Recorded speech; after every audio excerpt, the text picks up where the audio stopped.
Pour commencer donc des nouvelles du 27e sommet de l'Union africaine à Kigali, au Rwanda. Le président du Faso prend part à cette rencontre. À l'ouverture du sommet, le passeport africain a été lancé. C'est un passeport unique qui permettra aux pays africains, aux Africains de voyager dans les 54 pays de l'Union sans visa. La cérémonie de lancement se voulait symbolique. Idriss Déby Itno et Paul Kagame se sont vus remettre leur tout nouveau passeport africain par Nkono Zami Zuma. Sur place à Kigali, le compte-rendu de Polo Poda. Kigali au Rwanda, la simple évocation de ce nom renvoie à l'image de l'atrocité que le pays a vécue en 1994 sous la dénomination de génocide rwandais, avec plus de 800 000 morts et de nombreuses violations des droits de l'homme.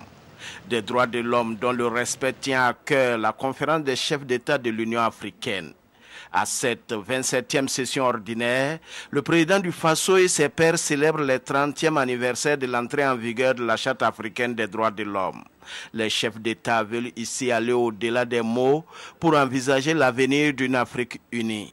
Les hommes et les femmes, côte à côte pour bâtir l'Afrique dont le développement passe par la sécurité et la paix sur le continent, c'est la conviction des dirigeants des 54 pays membres de l'organisation qui pensent que la rencontre de Kigali va poser les jalons d'une Afrique prospère et affranchie de la tutelle de ses bailleurs.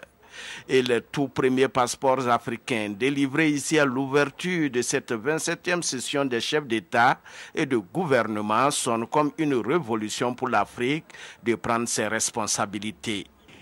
Nous ne pouvons affirmer notre indépendance et clamer notre souveraineté si nous ne pouvons pas prendre en main notre propre destinée. C'est pourquoi nous devons nous préparer en conséquence, en mobilisant nos ressources et en multipliant nos efforts pour riposter à toutes les menaces, y compris au terrorisme et à l'extrémisme violent. À cet égard, il est urgent de réfléchir sur la mise en place d'un fonds spécial dédié à la lutte contre le terrorisme. Les premiers bénéficiaires du passeport africain seront les chefs d'État et de gouvernement, les ministres des Affaires étrangères et les diplomates.